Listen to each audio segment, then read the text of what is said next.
જય સ્વામિનારાયણ. આજના દર્શન. જય ગણપતિ દાદા.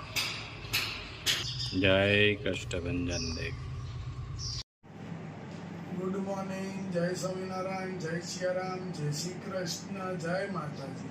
સત્યમેવ વિજયતે. ઓમ નમઃ શિવાય. સિદ્ધેશ્વર મહાદેવની જય. આપણે રામનવમી કે બહુ સરસ રીતે મંદિરે ઉત્સવ ઉજવો. બપોરે રામચંદ્ર ભગવાનનો જન્મ હતો એ ઉજવું, અને સાંજે કે 10 ને 10 ઘનશ્યામ મહારાજનો જન્મ કર્યો એ પણ સારી રીતે ઉજવો. અને મંદિરની પ્રસાદી કે આપણે બધાય માટે લાવ્યા હતા, બધાને આપી, બધાએ બહુ સરસ વખાણી. અને બધું પ્રસાદ તો પ્રસાદ છે, કે પ્રસાદમાં તો કોઈ ભગવાનનો પ્રસાદ હોય એમાં તો કાંઈ ઘટે જ નહીં. એટલા માટે બધાને આપણે અહીંયા આજુબાજુમાં પ્રસાદ ખવડાવી. અને બધા ઘણા મંદિરે આવ્યા હતા, એને બધાએ ખાધી પ્રસાદ. પણ પ્રસાદ એટલે પ્રસાદ. અહીંયા બધા એવું કહેતા કે પંજરીમાં ઘી ન હોય, કોરી હોય એવું. પણ નહીં, આપણા મંદિરે તો પહેલેથી પંજરીમાં ઘી નાખે છે. ઘણી જગ્યાએ કોરી આપતા હોય છે, એવું નથી કે ઘી નાખતા જ હોય, કોરી પણ હોય છે. સરસ પ્રસાદ બન્યો તો. અને બીજું કે મારે કહેવાનું એ હતું કે આપણે ઘઉંના પાપડ કે આપણે બંધ કરવાના હતા, તો ખતમ થઈ ગયો તો એટલે કીધું કે હવે ઘઉંના પાપડ આપણે પાસે નહીં મળે. પણ માંગ એટલી બધી છે કે ઘઉંના પાપડની કે પાછા આપણે શરૂ કર્યા કે બનાવો અને પેકિંગ કરો. એટલે બનાવીને પેકિંગ પાછા કરી નાખ્યા છે. એટલે ઘઉંના પાપડ હવે આપણે પાછા ચાલુ રાખવા છે. જ્યાં સુધી રહે ત્યાં સુધી આપણે ચાલુ રાખવા છે. કારણ કે આઉટ કન્ટ્રી વાળા છે એને આ પાપડ બહુ મસ્ત લઈ જશે. અહીંથી ને એટલા ઓર્ડર આવે છે. પણ સ્પેશિયલી એ લોકોએ પાછું કીધું કે તમે ગમે એ રીતે પણ અમને પાપડ આપો. એટલે આપણે પાછું પાપડ ચાલુ કર્યા છે. અને પાપડનું પેકિંગ આપણું આ રીતનું છે, મસ્ત મજાનું. પ્લસ આપણે હેર ઓઇલ હજી બનાવ્યું હતું. 3 દિવસમાં હેર ઓઇલ પૂરું થવા આવ્યું, એટલે હવે પાછું હેર ઓઇલની તૈયારી કરવી જોઈએ. અને આવતીકાલે કે ગાયનો ચારો આપણે નાખવાનો છે, તો હાલો આપણે સુરાભાઈને વાડીએ જઈ અને સુરાભાઈને કહી કે ભાઈ કાલનું ચારાનું કેમ છે, થોડીક મદદ કરાવવા આવે તો આપણે અને સુરાભાઈને બધા થઈ અને ચારો કમ્પ્લીટ કરી નાખીએ. આવતીકાલમાં ચારો છે એટલે. અને આવતીકાલે એક ખુશખબરી છે કે અમારા ભાભી અને અમારા ભત્રીજો એ આવતીકાલે આવે છે સુરતથી. ભેગા મામાને લેતા આવે છે.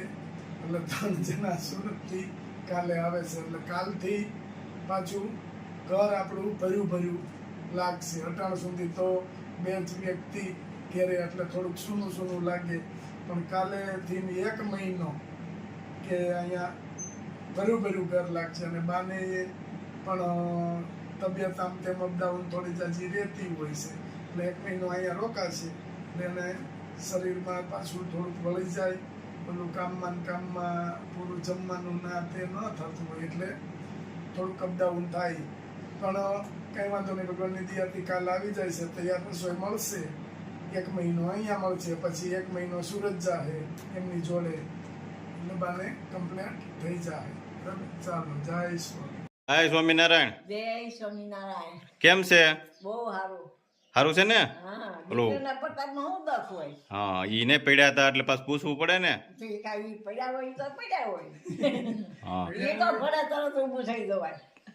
અને હવે તો ક્યાં કાલ મહેમાન આવે છે, હવે તો કઈ ઉપાધિ નથી. અરે કાલ તો નાગપુર બજારમાં દેવાનું થાય.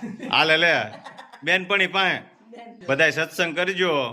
આપણે છે ને સત્સંગ કરીએ. સાંજે આપણું નિયમ છે પૂજા ગાઈ હોઈ જવાનું. હા, નવરા હોય તો સત્સંગ કરવો ને એ આનંદ કરવો. બધી ગોપીઓ બેન ધબધબાટી બોલાવી સત્સંગ નો. હવે તો હા, આ ખૂણે થાય જ છે. આપણે ત્યાં બધા આવીએ છે, બધા ડેલી આવે, ન્યાય જાય, ડેલી આવે.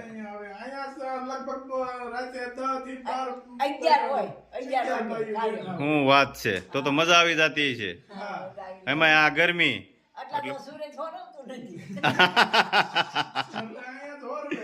ના, બીજા ગમતું નહીં ત્યાં ખાટલે ત્યાર મળે તોય નહીં તોય નહોત ગમતું કાંઈ વાંધો નહીં તમ આપણે તો જ્યાં ફોરવે ત્યાં રહેવાનું હોય કોલી નથી કાઢી મેકું. અહીંયા જ રાખવા છે. તમને આઈ ગયો તો અહીંયા. તમને સારું લાગે એમ હઉ. અમારે ગુલાબનું ઘર બંધાઈને હા. એટલે આલા જ રહેવું શું વાત છે? રહેવાનું છે તમતારે. આપણે હારું, લ્યો. જવાનું. હા અને કાલ બાઈ આવી જાય છે તો 1 મહિનો હવે તમારી ઈ ઉપાધિ નથી. હા 1 મહિનો ભાણિયા લગ્ન કરવા જાવ તો બેનને ઈ રોકવાના છે. હા એટલે હવે 2 મહિના વહી ગયા ત્યાં બા થોડાક નરવા થઈ જાય. ઓ આજે આપણે શું કામ છે નાવું ધોવું ને ખાવું પીવું હા, હઉ. પણ ઈ હવે થાય નહીં તમારીથી એટલે પછી હું જો કાલ બાઈથી 2 વાગ્યા તમે કેમ પડી ગયા એમાં તો આપણે ઘરે હતા નો ઘરે હોય તો એટલે જ ને. ભાડો હારો છે હા. ડેલી બંધ હોય તો ભાડે કોણ કોઈ ન પડે એવું થાય. કાંઈ વાંધો નહીં ખાઈ પીને કરો આનંદ હઉ. જય સ્વામિનારાયણ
પાર્સલ તૈયાર થાય છે યુકેમાં છ. દાણાજી 6 કિલો 6 કિલો દાણાજી.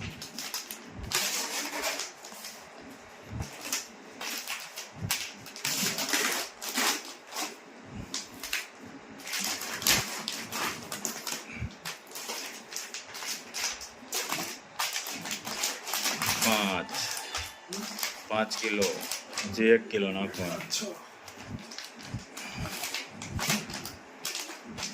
6 કિલો ધાણા જીરું 3 કિલો હળદર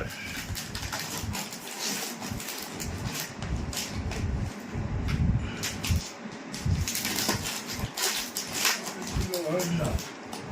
પછી 1 કિલો મરચું પાવડર મરચું પાવડર.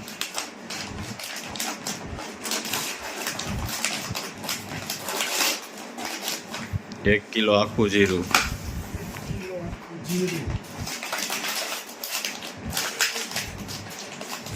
અને ઘી